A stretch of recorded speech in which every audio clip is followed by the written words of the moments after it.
High, এটা যাচ্ছে vote দিতে। এটা দিদি দিচ্ছে যাওয়ার জন্য। চলো। হাই, আমি চান করে চলে এসেছি এবং আমাদের আজকে কুক যে তাকে দেখাচ্ছি। আজকে আমাদের এই যে রান্না হচ্ছে, আর আজকে আমাদের রান্না হচ্ছে দেরি হচ্ছে যে আজকে আমাদের কি রান্না হচ্ছে। আর এখন কি হয়েছে সেটা একটু দেখা।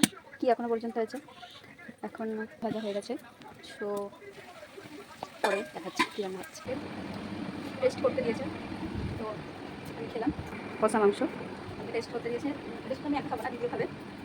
আর হ্যাঁ, দিদি একটু ঝাল হবে, নুনটা ঠিকঠাক রাখার জন্য বলেছিল, তো ঠিকই আছে, ঝালটা একটু হবে। তো আজ আমাদের বাড়িতে মাংস হয়েছে, তো তোমাদেরকে বলেছিলাম যে লাস্টে দেখাবো।